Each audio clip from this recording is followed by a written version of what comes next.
Bonjour à tous, on se retrouve aujourd'hui pour un update lecture, le dernier du mois d'avril, puisque je n'ai lu que 6 livres au mois d'avril, j'ai du mal, c'est une horreur.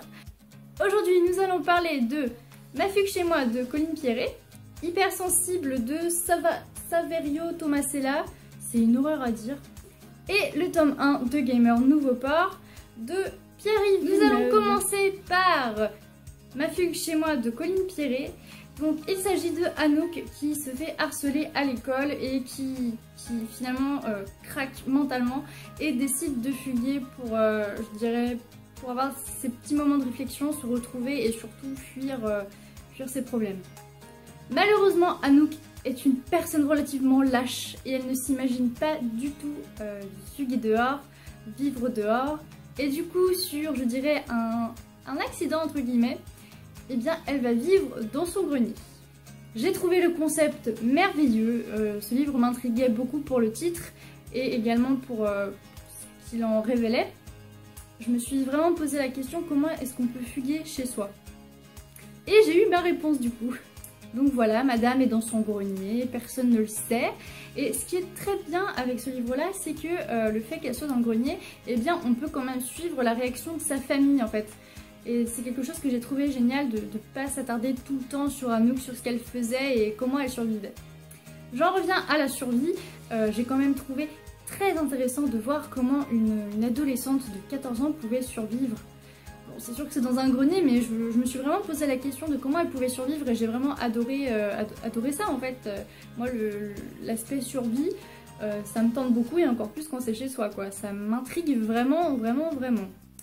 Je dois avouer que j'ai eu un petit peu peur au début de cette lecture-là parce que ça partait très mal, je trouvais que c'était vraiment très lent et je me suis demandé si vraiment j'allais continuer cette lecture-là, si j'allais pouvoir apprécier et heureusement que j'ai tenu bon parce qu'au final c'est un super livre.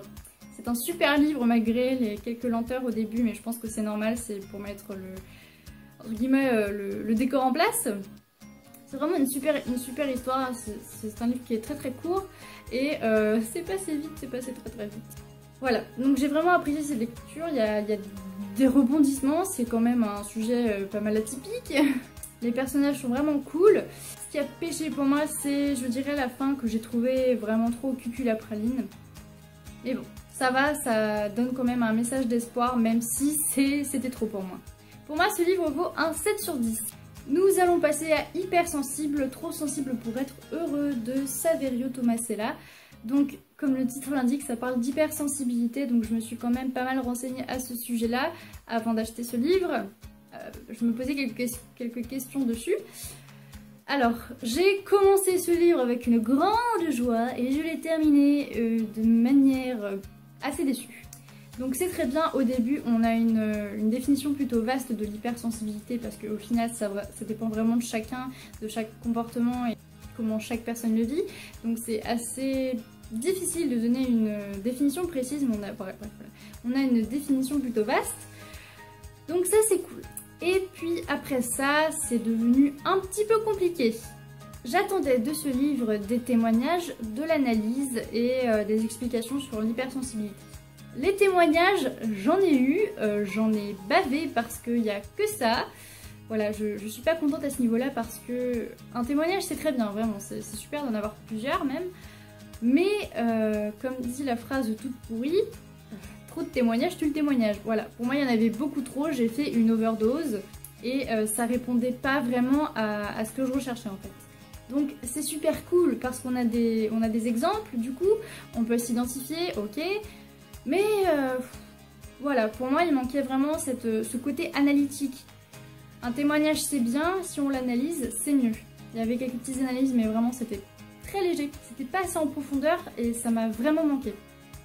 Ensuite, je vous disais au début que je m'étais un petit peu renseignée par rapport à l'hypersensibilité. Donc du coup je suis arrivée dans ce livre là. Et il n'y a rien qui m'a surpris en fait. J'avais l'impression de déjà tout connaître. Peut-être parce que j'avais fait des recherches, je ne sais pas du tout. Mais en tout cas, pour moi, ça m'a pas apporté énormément. Ça m'a apporté, c'est sûr, mais vraiment très peu.